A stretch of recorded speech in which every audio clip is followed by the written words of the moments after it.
There we go. They can become. There you go. Call to order, please. Thank you. Thank you so much.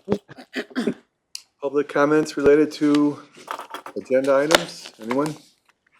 Gotcha.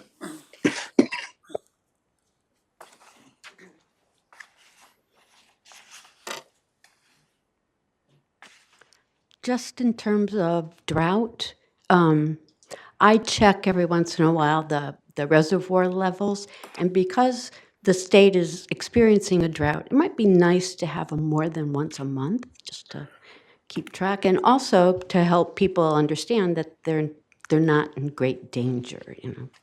Okay. And I'm also curious as to how the drought may be impacting watershed lands and the high fire problems that we're having. Thank you. Thank you. Anyone else? Anybody on the phone? Seeing no one else, we'll have the approval next of the meeting minutes of October 23rd, 2024. Do I have a motion? So move. Second.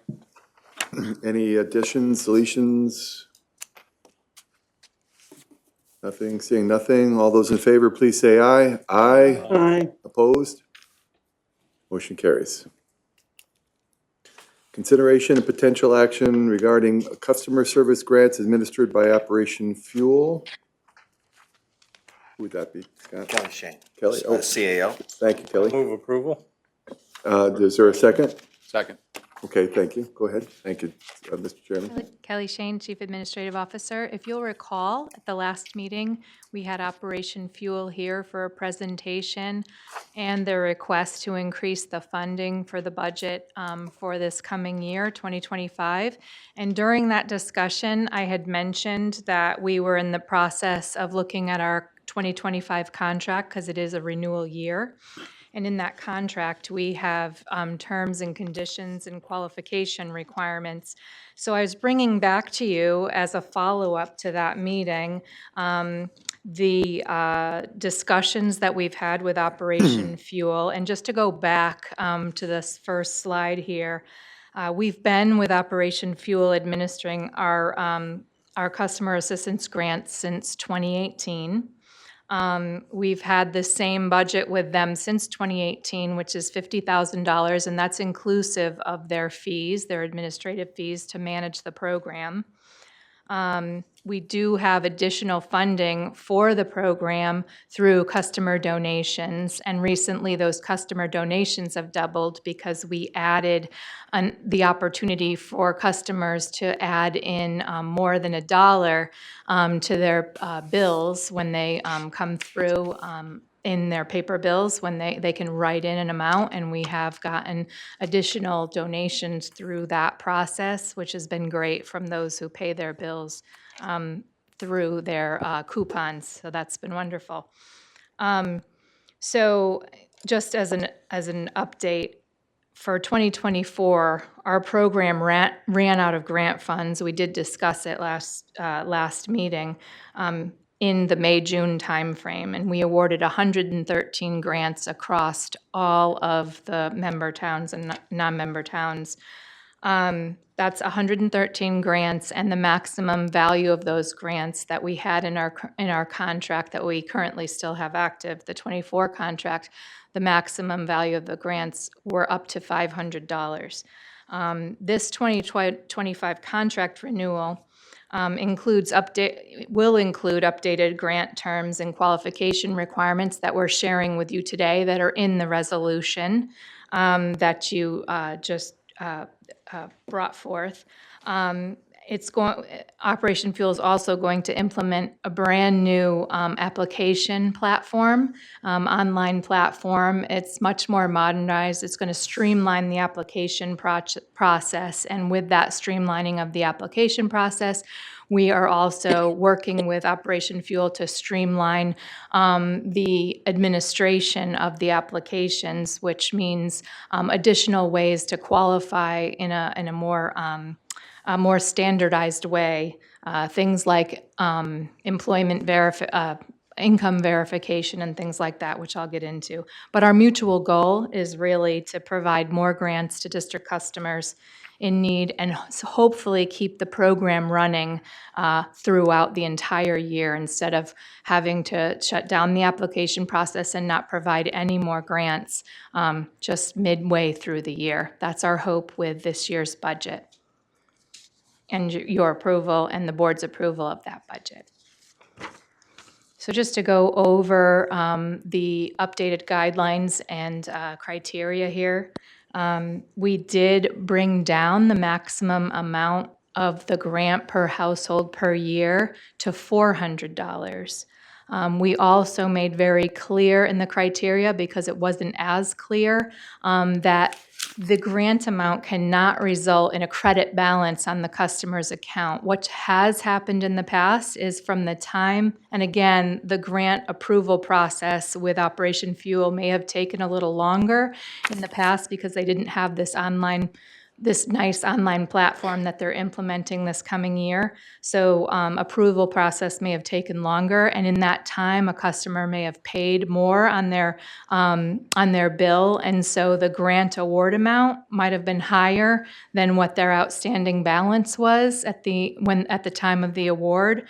So they would award them a higher amount than what was actually owed on their bill, resulting for them in a credit balance. We don't allow for a credit balance when we're providing, our customers a payment. So we've made it very clear that it won't result in a credit balance. And what we will do this time going forward is we've put in the requirements that any customer that requires less than the full amount of the grant award, we will only provide the grant award amount, the amount of the outstanding balance, and we will let Operation Fuel know the amount of the grant award to then contact the customer and let them know of that amount.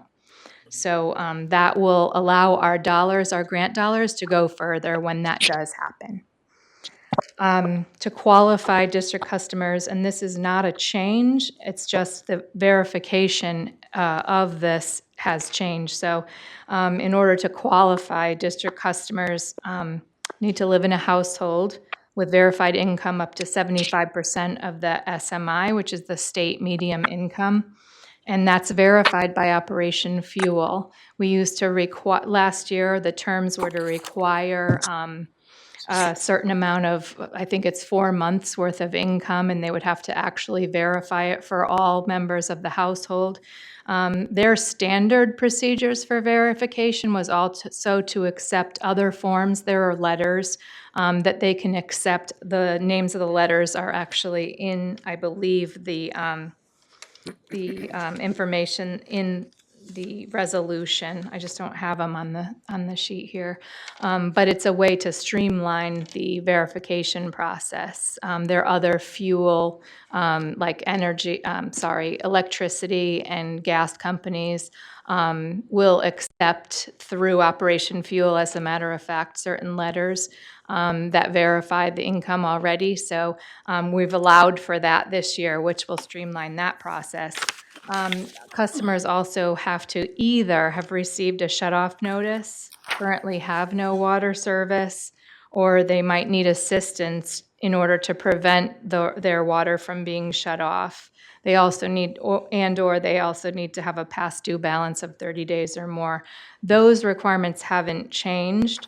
One thing that has changed is we've made it a requirement, and it was similar to this, but we've made it so that the customers have to have made a total of 4 separate monthly payments of at least 50% of the current charges within the last 12 months. So what we want to see, and what Operation Fuel wants to see, is that our customers are trying to make payments on their water bill. They're not just not making any payments.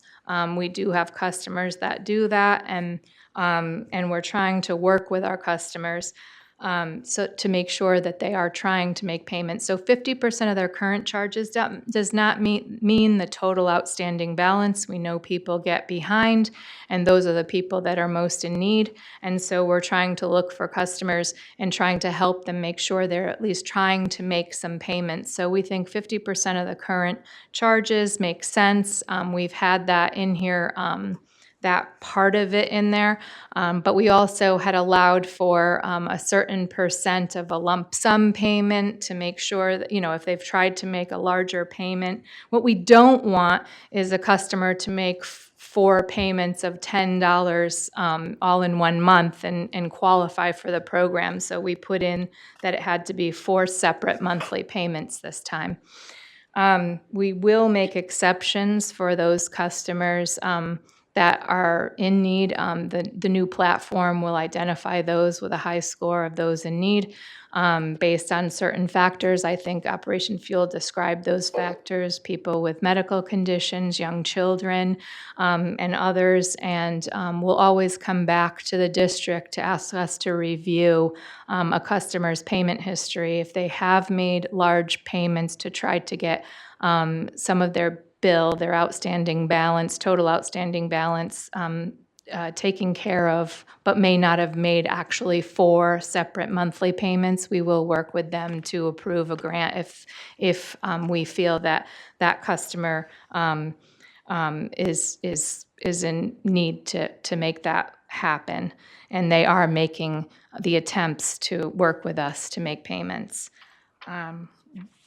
The other changes or the other items that have always been here, but we've made it more clear and the requirements clear in the contract or will at your approval, is that applicants who are tenants, and I know Scott made this clear last time, applicants who are tenants of MDC property owners are not eligible for a grant themselves. Our accounts are always with the property owner and not with tenants.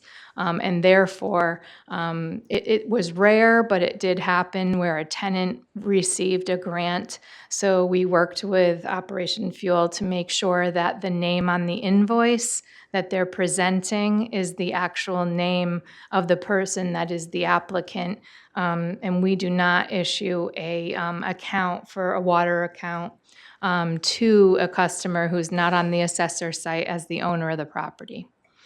And then customers assigned by the district to an attorney for collections, we don't consider them for a grant. If you are assigned by an attorney to a collections process, which means they aren't a single property owner, and we're not working internally on a payment plan, et cetera. These are possibly management companies, large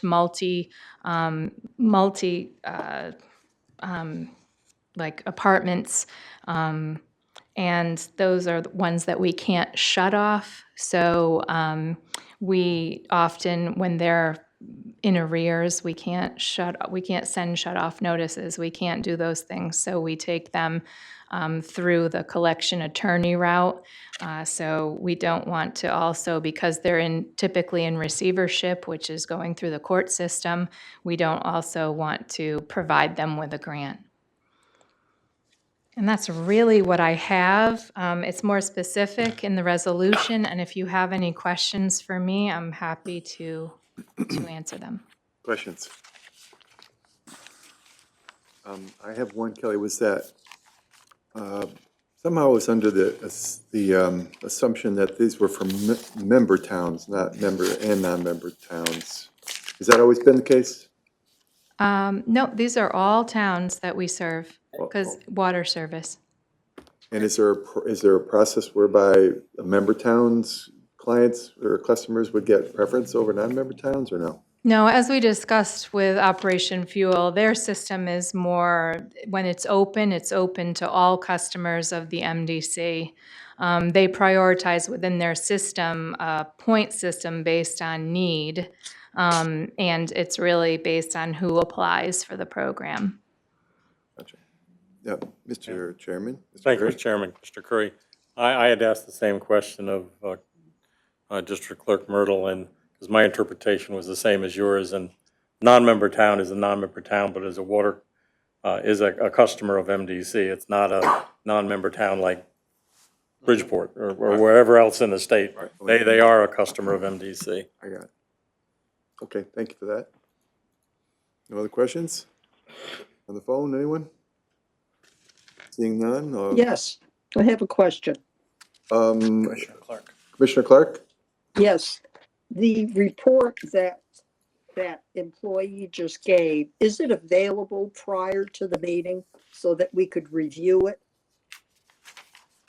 Yeah, this is John Myrtle, a district clerk. We had a meeting with Operation Fuel on Friday afternoon, ironing out the details of the contract. So that's why this one was late. Otherwise, whenever possible, the materials are always included with the agenda package that goes out 5 days prior. This one was just in the midst of being finalized and developed. So I wanted to make sure I got it out to everybody before the meeting today. Okay, thank you. Thank you very much. All right. No other questions? All those in favor, please say aye. Aye. Motion carries. Aye, so, sorry. Thank you. Thank you, Brett. Thank you very much. All righty. Consideration of potential action regarding 2025 district water rates. Scott? Yes, Approval? Oh, motion. I keep saying, forget that. Yes, sorry. You have a motion by Commissioner Curry, second by Commissioner Gardo. Thank you. and John Myrtle, you want to outline the public hearing? Sure.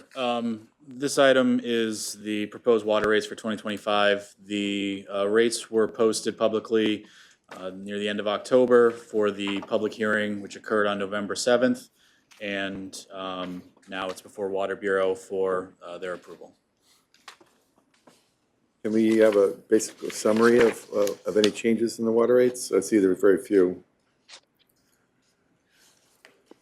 Yeah, we can go through, obviously, we've done this presentation at the last meeting and at Board of Finance, and at I think at the full board, we identified the rates. But as we know that the water rate is going up roughly, not roughly, 11 cents, which is about 2.9% increase in the overall water bill, which again was presented at Board of Finance, the town meetings, and the last Water Bureau.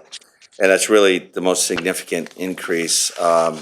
And you can see throughout the document, there are the monthly charges to the non-member towns. As we know, the non-member towns, they have to pay for the capital improvement of projects in their town. It's not charged directly to the debt service of the MDC's member towns. So there's the chart there that shows by town, the non-member towns, what their rate is for their specific town and their specific meter. And Scott, every one of those rates went down this year. Yes, I see that. yeah. And then the probably the most significant increase for the towns is the hydrant maintenance fee, which was $155 to $165. We have about. So that gets into the miscellaneous rates. Okay, sorry. That's the next Sorry. item. So for Sorry. this item, it's as Scott described, and then the customer service charge is staying flat. Non-member town charge is the same as customer service charge. That's also staying flat. Correct. Any questions? Commissioner Curry. Thank you, Mr. Chairman. Just one question, and I'm going to take a bit of liberty and ask it. I'll ask the same question for number 6, so you can answer it this time. But is approval of the 2025 district water rates or the water assessment rates and miscellaneous water charges, would that impact the ability for MDC to negotiate with towns such as Portland or any other municipality or business that's not a member town or a non-member town customer? So the answer is, and I defer to legal. The answer is Chris Stone, District Council. It would not. This is the rates that is for all the regular customers of the MVC. To the extent there might be special agreements or arrangements made other than through, as regular water customers. As we've discussed before, that's subject to our authority under our charter, which is that we can reach an agreement. The default rate is what you're setting here, but absent an agreement, that would be the rate. But hopefully you reach an agreement otherwise based upon certain circumstances as they present themselves, whether it be with Portland, for example, or some other non-member town. Thank you. Anyone else? Okay, so we have a motion and a second. No further discussion. All those in favor, please signify by saying aye. Aye. Opposed? Motion carries. Consideration of potential action regarding 2025 water assessment rates and miscellaneous water charges. Do I have a motion? So moved. Moved by Commissioner Gardo. Do I have a second? Second. Second, we have a second. Go ahead.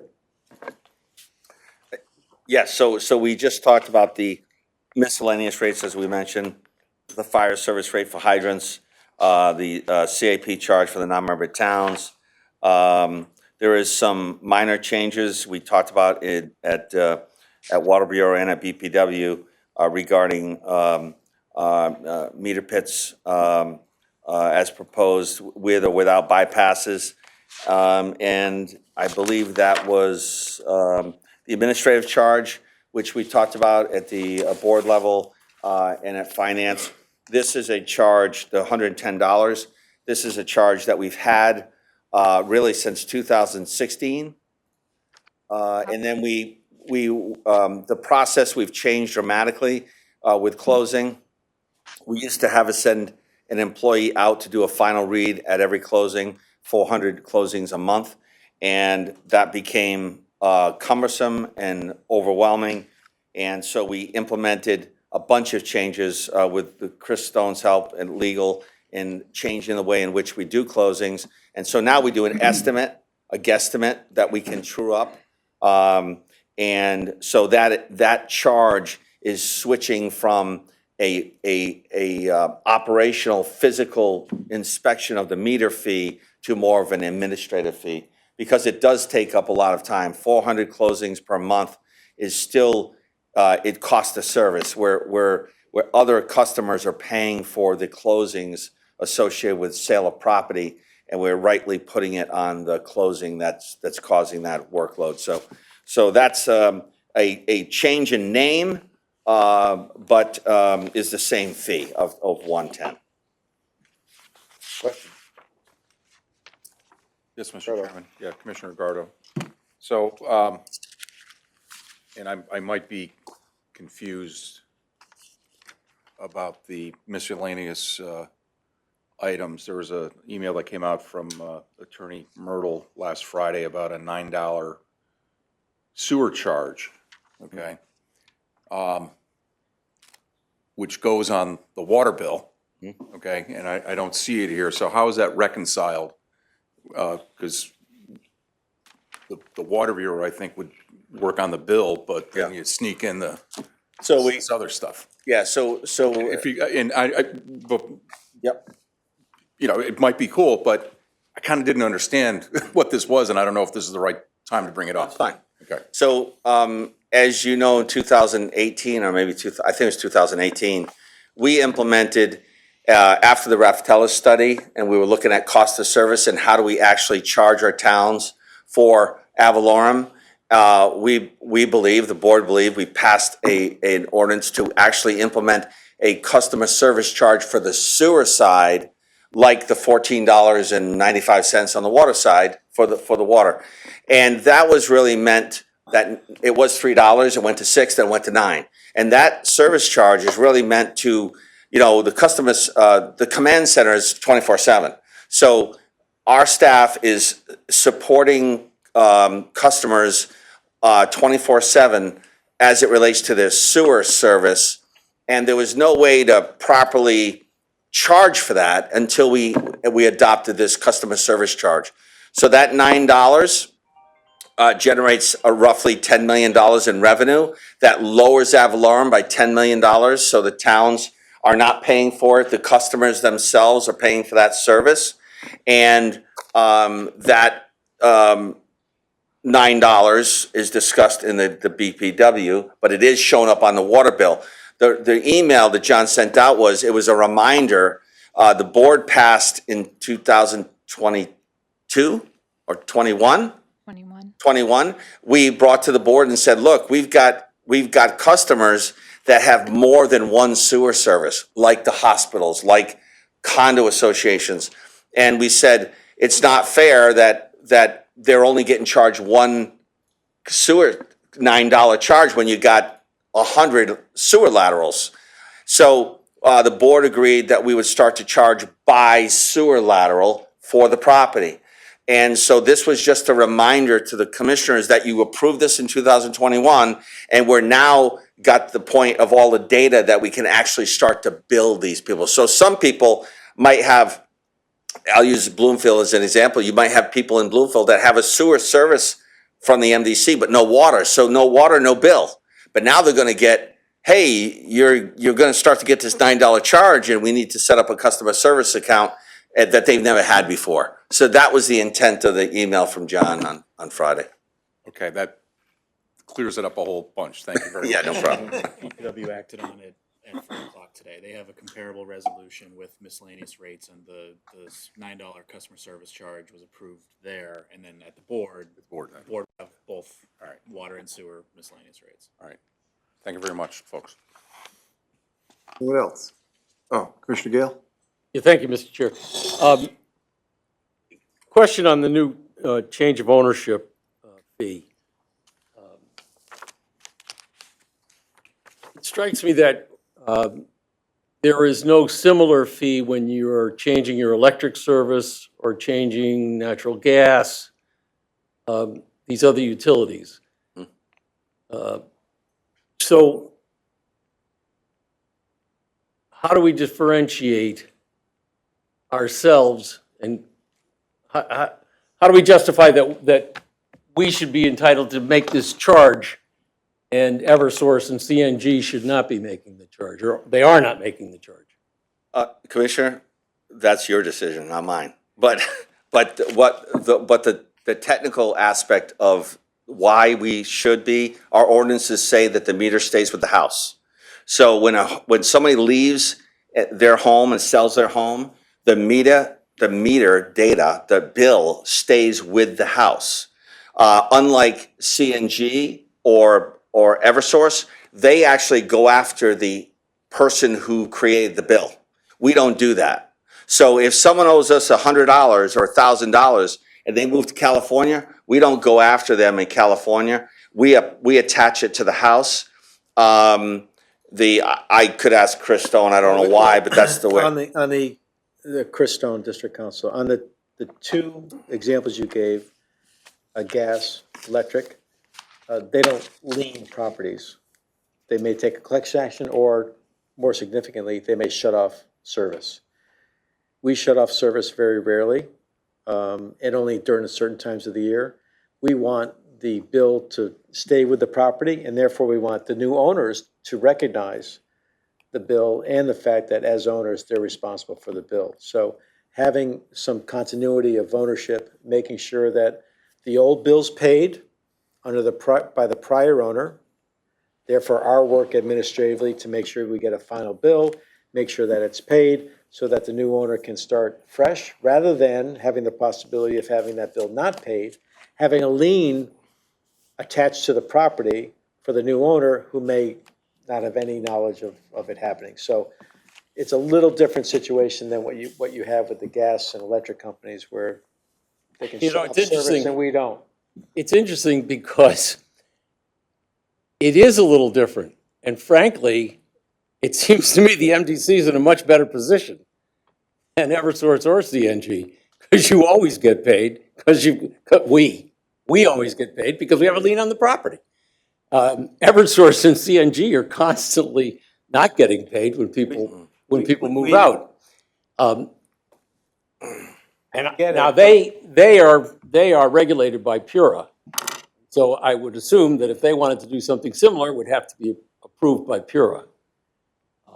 But I just note they don't have, when you're changing electric, you're buying the house, you go to the closing, the seller isn't paying an additional $110 for their last service charge for electricity or for natural gas. So I'm anticipating there'll be a little pushback on this because others aren't doing it. And certainly, well, I shouldn't say certainly, I don't know. But there's already It's a precedent fee. to have others There's already now a fee. do it. There's already a fee for this service. We're merely bringing that fee up to a more realistic cost of service level, number one. Number two, having the new owner recognize that they as owner is responsible for the bill, having that bill paid by the prior owner who's responsible for or use the water, it's really a safeguard for that new owner. It's their protection, that they're not gonna get their property liened because of a water bill that was incurred prior to their ownership. And now we lien some, John, was it within a year we can lien? 2 years. Within 2 years, we can lien regardless of the change of ownership. That doesn't seem right to me. Well, not to be argumentative, but I will be. The practice, the closing practice in central Connecticut, the closing custom in central Connecticut is that the seller must pay the water bill up to the date of closing. Yep. That's not new. I've been doing this stuff for 40 years, and that's the way it's always been. So we have always, what we used to do is we used to extrapolate. We used to get the old bill, and then we would extrapolate and do an adjustment right up to the date of closing. Now, we get an actual bill from the MDC. We call up, we get a bill, right to the date of the closing. It's put right on the settlement statement, and it's paid. So I don't see this $110 as changing and protecting any buyers. Buyers have always had that protection based on the closing customs in Connecticut. If I may, if I just to answer the question, the reason why we imposed this bill in 2016 was because that wasn't happening. Closings were occurring. We'd have a closing on a certain date. It would get canceled for some reason. We sent out one individual to get a final reading. They had to reschedule it for whatever reason. 3 days later, we're sending someone out again. And then you're right, we would expect that the seller is going to make sure we get paid. The problem was, just like the oil in the tank, it gets settled at time of closing. How much is in the oil tank? No one was making sure that the seller was paying the MDC. So the seller would sell, they'd say, we'll take care of the MDC ourselves. The closing attorneys weren't involved in making sure that the MDC got paid, and we had to chase someone in Florida.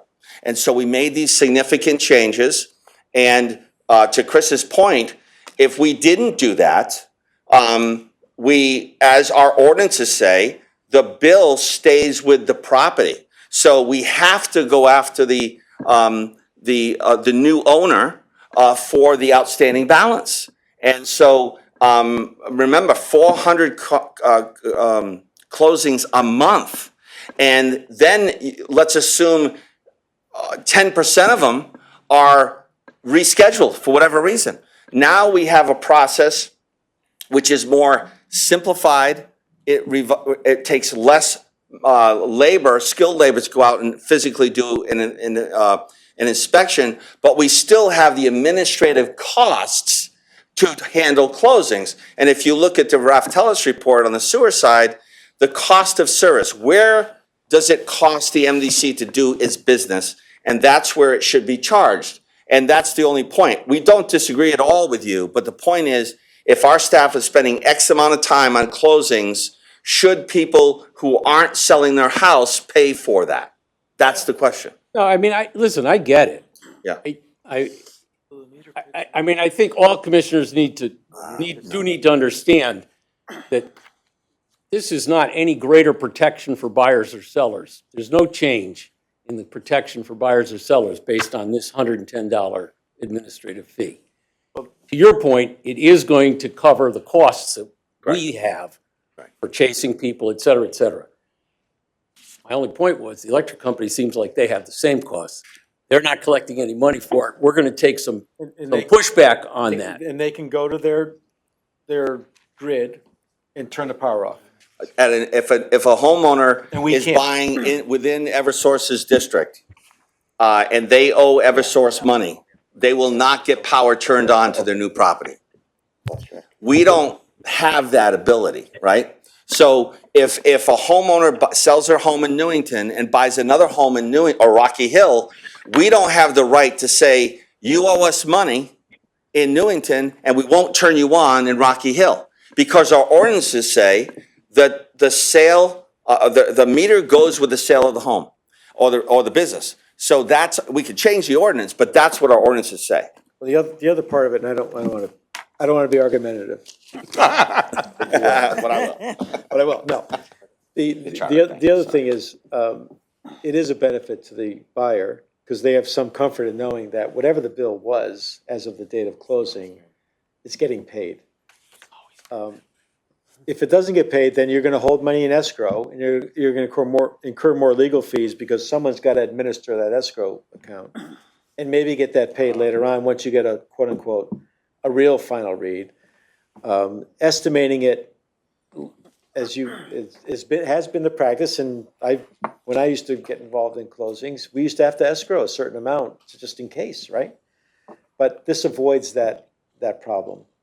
And having that assurance that whatever amount was due gets paid, and any lien that might occur is because of the new buyer's non-payment, rather than something that happened by the seller without their control, outside their control, I think is somewhat of a benefit to the buyer.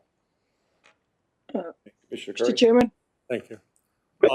And John, I'm not going to be argumentative. But I would only suggest that other utilities are doing it, but it's not a separate line item. It's all encompassing. From the water company last year that asked for an 18% increase to the one this year that asked for a 29% increase. I think these type of fees are probably rolled into all of those increases, and it's just not visible. We're being more transparent, and I agree with what both Chris and John and Scott said, so. Thank you. Mr. Chairman? Commissioner Desai, yes, go ahead. Go ahead, Commissioner. Yeah, so I think regardless of what other utilities are doing, right? I think the way I'm looking at it is this an appropriate process, or is it, because, we do have to recoup the money for the services that we have provided. And I think if, as a board, if we feel that this is appropriate charge, and then I think that's what we should focus on, right? I mean, and as others said, for other utilities, there are other ways for them to recoup. So I think we just have to agree on whether this is a legitimate process, and if that is, then we move on, right? I think other utilities are doing what they have to do, and we have to do what we have to do. So, Thank you. thank you. Anyone else? Mr. Chairman, this is Commissioner Bush on the phone. Go ahead, Mr. Bush.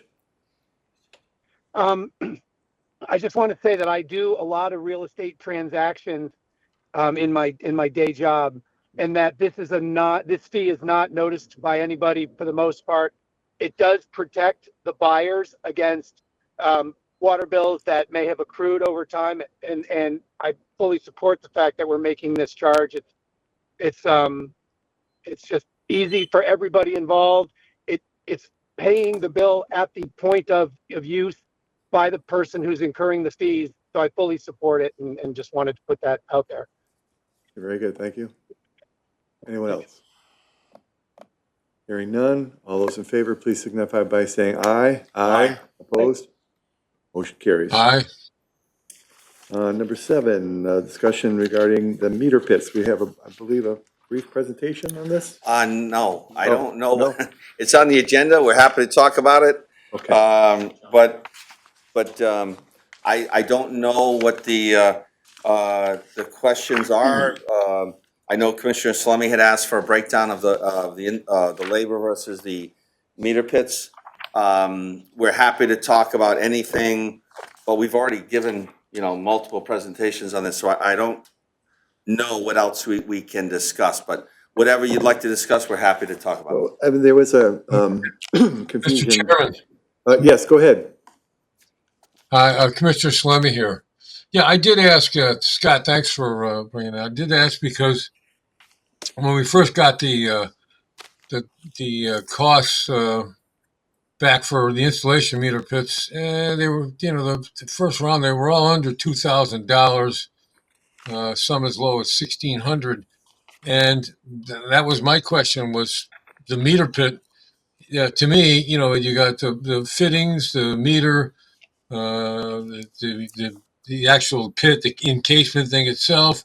And these were all, they have transponders and lithium batteries and all that. I wondered how much did that cost compared to how much it costs to dig up somebody's lawn, shut off their water, take out the old meter, put in a new meter, backfill it and reseed it and whatever, on top of the cost of the meter. So what I got back, Scott, somebody, I don't know if it was you directly that sent it to me or John Myrtle sent it to me, was that the meter pits are just under $700, and that's the total equipment is that, did I get that right?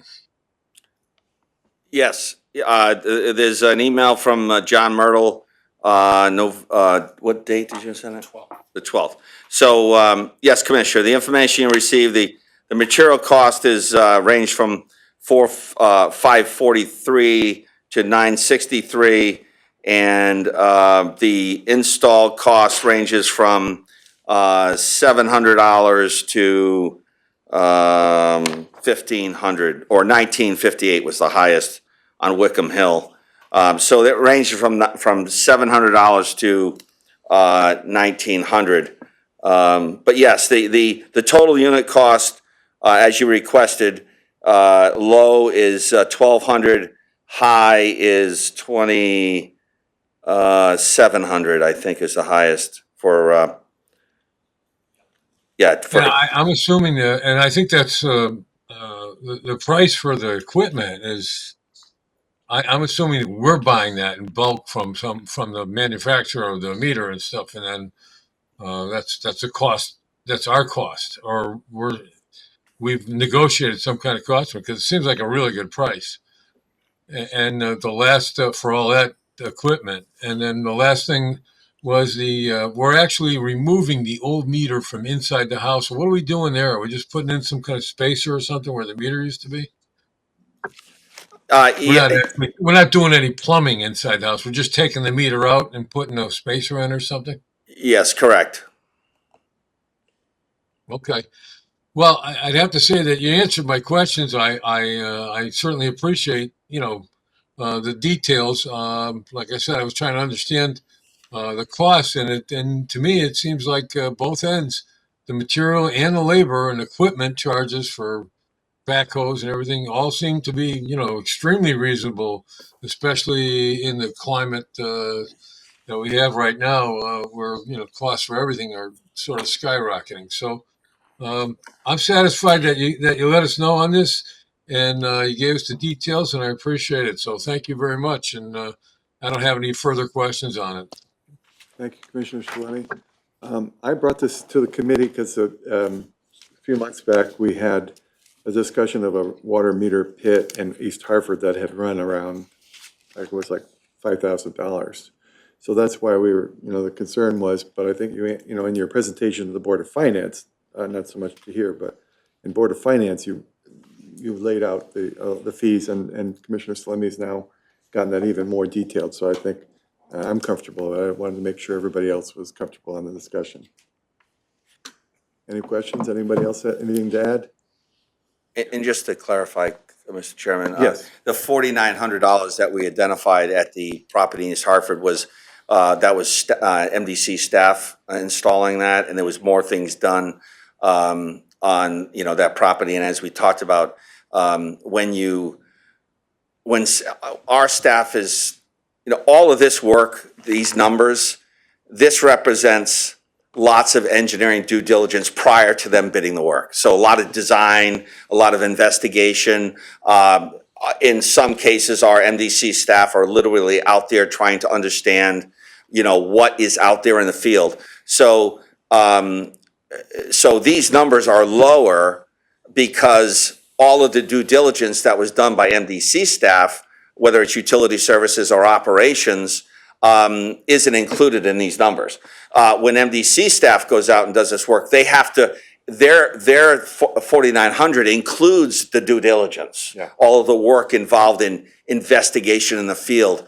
So that's why our numbers are a little higher when we do the work versus our contractors.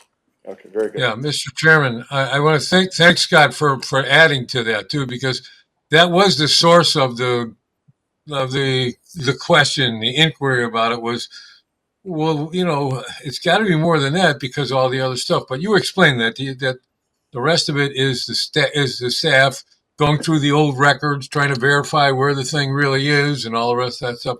I think you finally satisfied me. It's not $2,000 is not the actual total cost. That the district staff does put some work into it, and I think we all understand it now. So thank you, Scott. Appreciate that. Commissioner Garlow, you had a question, and then perhaps Commissioner. Well, I have a comment. Oh, comment? Go ahead. Yeah, so I will be getting a meter pit because the gas company put a new pipe down the street underneath the sidewalk, and the sidewalk contractor cut the valve stem off, and it's buried in cement now. So I don't know how much this is gonna cost. I don't know if Utility Services is gonna go after the CNG. They got big pockets, Commissioner Gale, as we know. But I'll let you know how it goes, and maybe I'll take some pictures. I'll look forward to that. Yeah. Thank you, Commissioner Taylor. Do you still have a question or comment? No? Okay. All right, well, thank you for that. All right, moving along then, discussion regarding the drought level. You do have a brief presentation on this? Yes.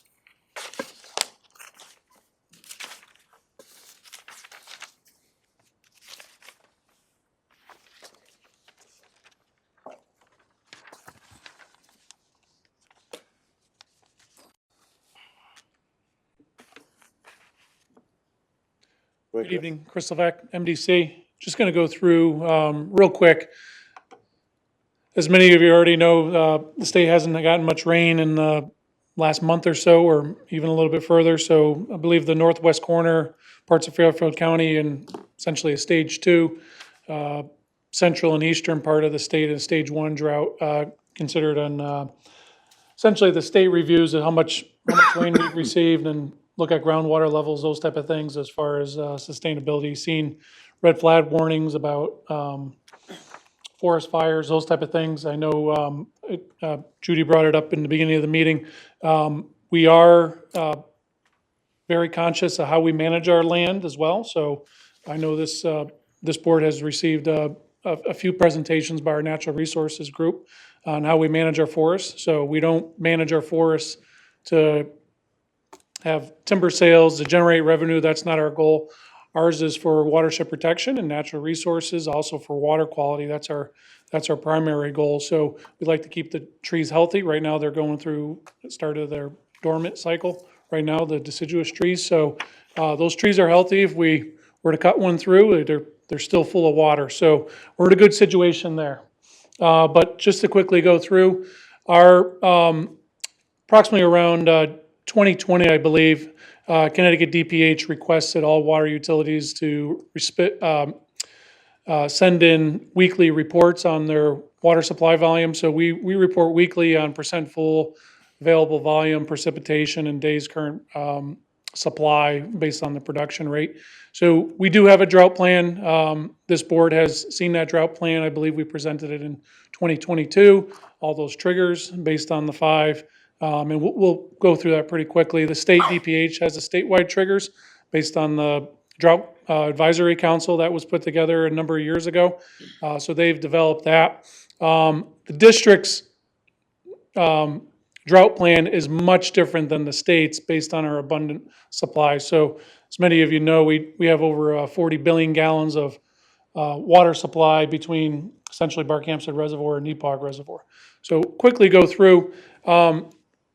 So the top line is essentially the percentage full of our volume. So as you can see, throughout the majority of the summer, into the summer, started going down. We got a little rain towards the end of summer, and then we've been sort of on a little bit of a downward trajectory. We're about 88% full right now of all of our water supply. Where we would get into a situation where we would go into a drought stage, so it would be our stage 2, would be about 70%. So we have freeboard of about 18% right now. Now, what does that equate to? That equates to almost 300 days. So if it doesn't rain in the next 300 days, we're pretty confident we're not going to enter that 70%. So I'm confident we're going to get rain within that, and the cycle will turn around probably in the spring, if not earlier. So that's sort of where we are. And then we can also see just where we're balancing on the overall billion gallons, the lower blue line. So just to go through, this is the Connecticut DPH drought triggers. Again, part of the state is in stage 3, part of the other state is in stage 2. Again, this is just a graphic of where the state is at right now as far as their the drought monitoring. Again, this is the presentation we provided in 2022. These are where MDC's at, and we're about 88%. So we're between the normal operation and advisory. So we are in the normal operation window right now of our water supply. Chris, from the map, that line, does that mean our Barkhamsted and Nepog are in the D2 or are they D1 still? So Barkhamsted is definitely in the D2 area. Nepog is right on the border of D2 and D1. So it's part of it's in Litchfield County, other parts in Hartford County. So it splits a divide, if you will, Nepog Reservoir. So it's in 2 towns. Technically 3, but. Are you done? Yeah, I'm done.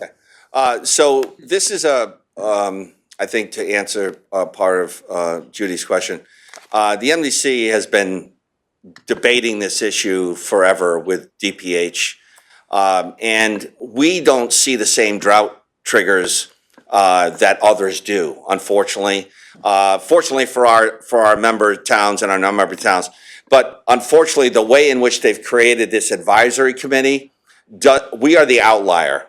And so whenever they present, there's a drought, these drought triggers don't even match our drought triggers. And so that's part of the problem. And when the state announces these drought triggers were really developed because of ground source wells. That's where droughts really affect the most. You have some communities like Manchester and New Britain where their reservoirs are relatively shallow and small, unlike ours. And so it's unfortunately when the state identifies these drought triggers. I mean, we've had circumstances where I'm calling DPH to say the MDC is at 90%, and we're telling people to conserve. So it's a messaging problem. This committee was formed. We asked to be on the committee. We didn't get a seat at the committee, but we have to make sure that our towns recognize that this advisory committee is really focused on a very different sources of water, especially well water, than the MDC's reservoirs. Excellent. Any comments, questions? On the phone, no one? Seeing none, we'll move on. Report on the summary of water main breaks. Chris again, there we go. Chris Lack with the MDC, just to report out, last month, October, we had 21 water main breaks. This was up historically. We did have pressure regulating concerns out in Windsor that we addressed. We identified some issues with boundary gates, part of what we were supporting on a project in North Windsor on the Windsor Locks line.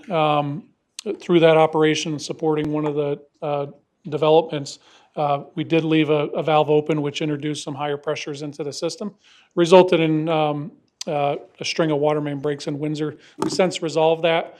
We put in, we did have an after-action meeting to discuss how do we prevent this, and we're actually modifying that so those operation of those valves wouldn't occur in the future. So that is the reason for a bit of an uptake of the water main breaks over the last month. Commissioner Taylor. Yes, through you, Mr. Chairman. I guess one of my questions would be, what's our policy with regards to looking at or attacking a break? Do we make a decision that it's going to be taken care of by our people, or do we essentially go to outside contractors? And if we do that, to what extent are we doing that? And if we are doing that, what's the time frame, for example, between when a break is reported or discovered and when we get out to do it?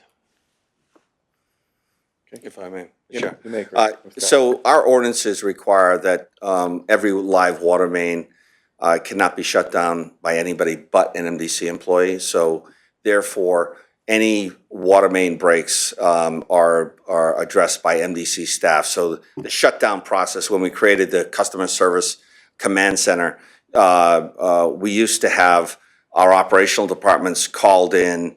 They'd have 2 hours to come in. I'm talking about 2006 now. They would have 2 hours to come in, and they would basically be the ones to shut down the water main. Then you've got to have call before you dig. You've got to have all the utilities mark out their utilities before you can actually start.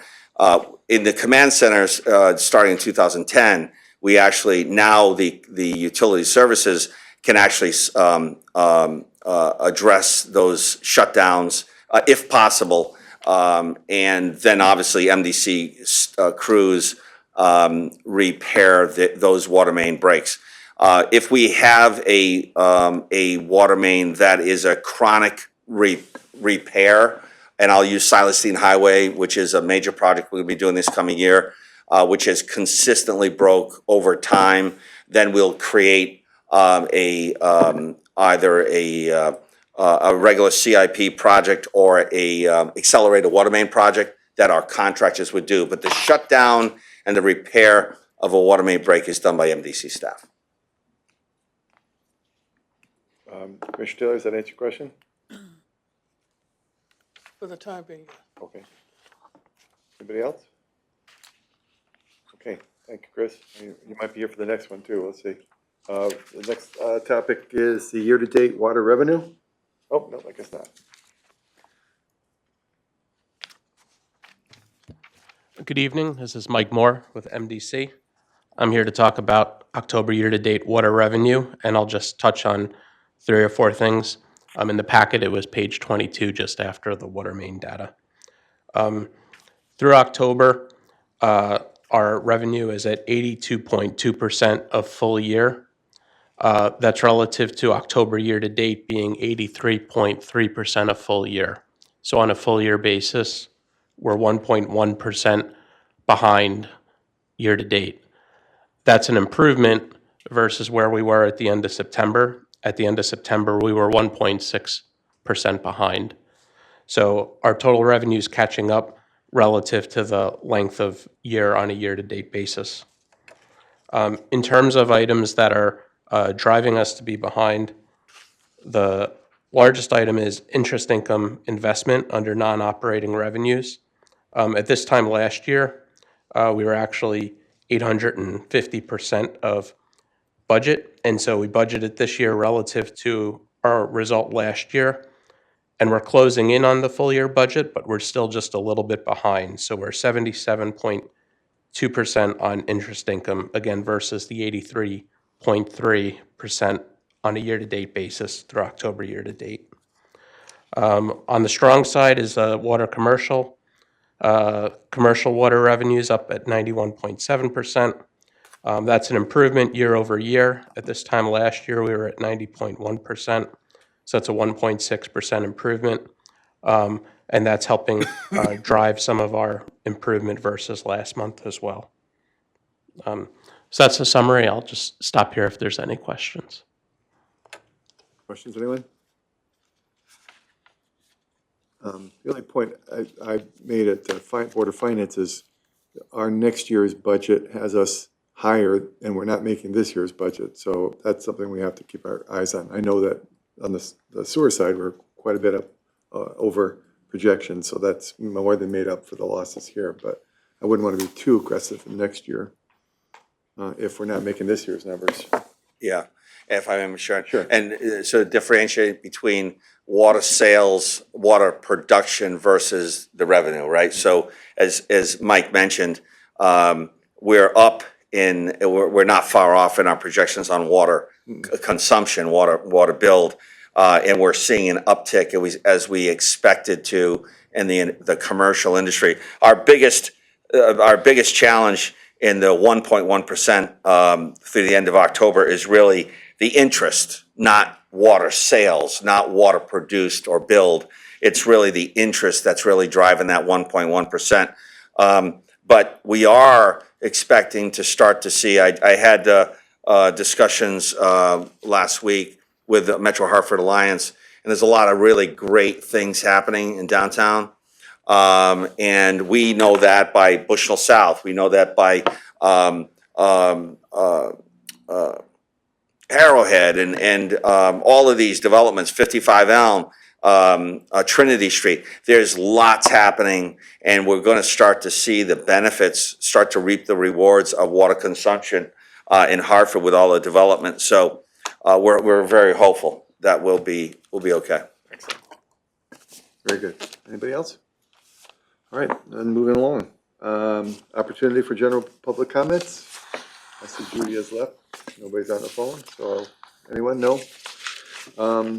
Commissioner requests for future agenda items, anyone? Yes, Mr. Chair. Mr. Gale. Yeah, thank you, Mr. Chair.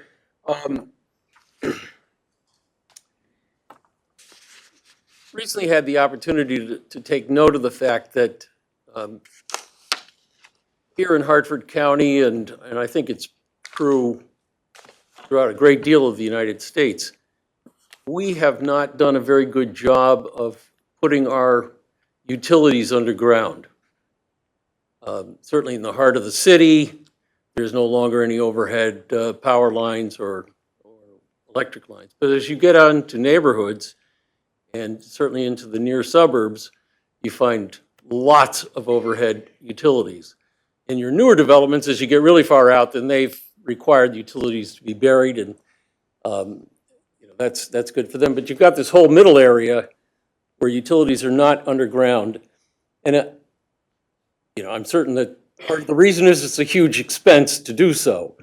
Nonetheless, it does strike me as the type of thing that over some period of time, we as a society should be looking to put these utilities underground.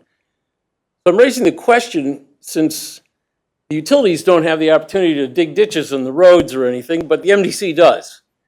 And so I'm wondering if we could get a little presentation to discuss what it would look like when we at the MDC are laying a new water line down a street or laying a new sewer line down a street. Would that be an opportunity to put a conduit in the street for underground utilities? And if in doing so, how would the cost sharing take place? Just to start a conversation, to start us thinking about some way to move the needle here in central Connecticut. Very good. Anyone else? Okay, then. Oh, Mr. Chairman. Yes, oh, go ahead. Sorry, bud. Hello? Yeah, go ahead, buddy. Thank you. Well, Commissioner Gale, I think that Scott, I'm sure, can explain it, but I think that when we started ripping up streets in Hartford to conduct the clean water program and all the work that went with it, I think we did put together a coordinated plan. I just don't think it included burying, the power lines. But I think it gave everyone else, the power company, phone company, Right. gas company, an opportunity to renew their stuff under the streets too. If we're going to, build all this new and then repave the streets and sidewalks and everything, we wanted to make sure that as much as we could get done would. But I do think that you're right about the efforts sort of falling behind, because it's obvious that the underground utilities are better protection against loss of power and storms and so forth, and Okay. or just car accidents that knock over telephone poles. So I think there's a way to do it. I think that we've already participated as much as we can. I think it's really incumbent on the power company. But Scott, maybe you can just briefly explain how we didn't we do that in Hartford and elsewhere? I'm sure. Actually, we're getting into debating now, buddy, so we should probably just add this to the, another, next meeting or something, and we could certainly do more debating on then. Would that be good? Perfect. Thanks, buddy. Okay, anybody else on agenda items they want to see forward? Okay, in that case, we have a motion to adjourn. So moved. Second. Thank you, everyone.